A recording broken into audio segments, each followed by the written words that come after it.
Bence, how do you assess that performance this afternoon?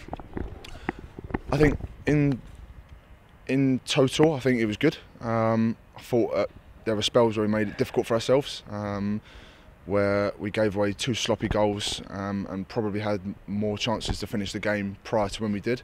But I think again that we had to show something different, and it's all well and good playing pretty football and keeping the ball and doing what we like to do. But when we have to face an opposition like Rotherham, where they're very direct, and we have to deal with first and second balls, that means you have to show a different side to us. And I thought we did that well in the main. Like I said, the two goals are 2 we're disappointed about, but I think all in all, I think we're all pleased that after the manager making a reference to a 9-month run where we haven't won away, I think we'll take the victory, however it may come. The fact that it was away was obviously put that run to bed, which is a bit of a relief. And you say disappointed with the goals. With John Taylor's their first goal, is that a moment where you kind of have to put your hands up and say, as a goalkeeper, there's not much you could do about that because it was a strike of real quality, wasn't it? In terms of the strike, yes, but in terms of how we reacted defensively, I would expect more,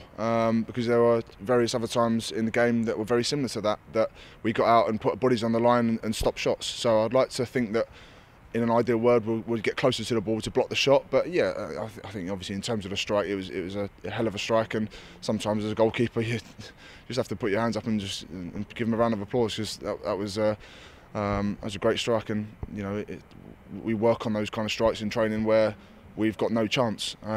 It's not all things that are easy and working us in a comfort zone. Inyaki's very big on the fact that if it's difficult in training, that replicates a game. So I think if Iñaki hit that in training, he'd be quite proud. But you know, it's one of those things that sometimes when a goal goes in of that quality, you just have to move on and analyse what we could have done better as a unit. Tell me through your save from Robertson just before half-time, because it was a really important stop from you at a pivotal moment in the game.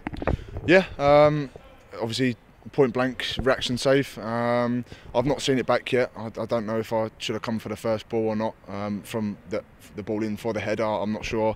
It felt like it was quite a low, good ball in, but no, you know, you're telling me I've made a great save, but you know, I'm thinking about what I could have done better.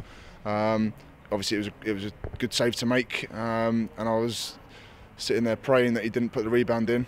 He snatched at it, and thankfully it went wide. So, you know, I'm there to make saves. That's what I take pride in, and obviously I was glad that I was on hand to make the save, and you know, I'll analyse that for the good and the reasons that are constructive. You had to deal with a lot of balls into your box, particularly during the second half. As a defensive unit, how do you feel you stood up to that test?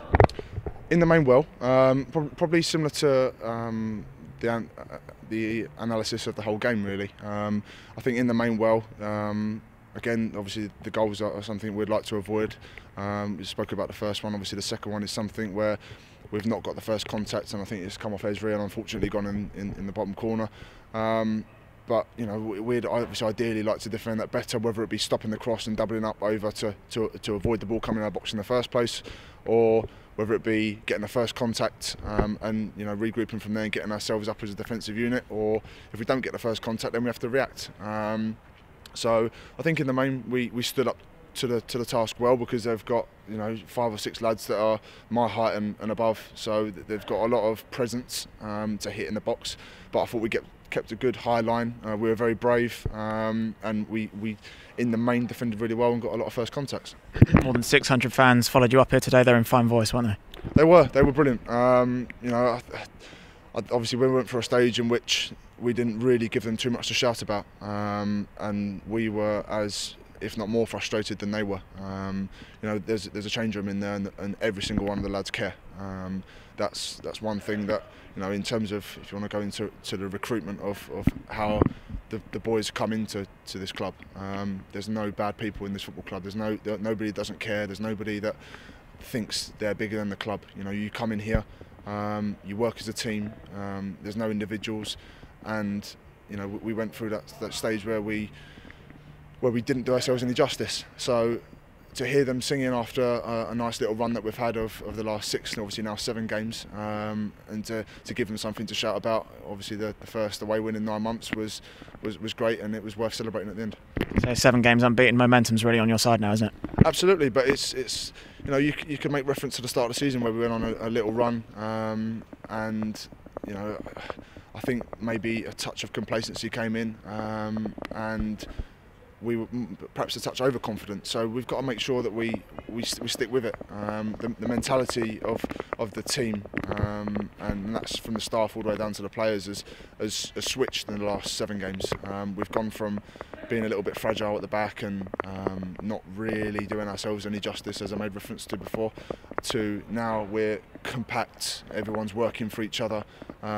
We've changed shape, which is working wonders for us at the moment, and we're on the crest of a good wave, so it's important that we make sure we stay there and not rest on our laurels.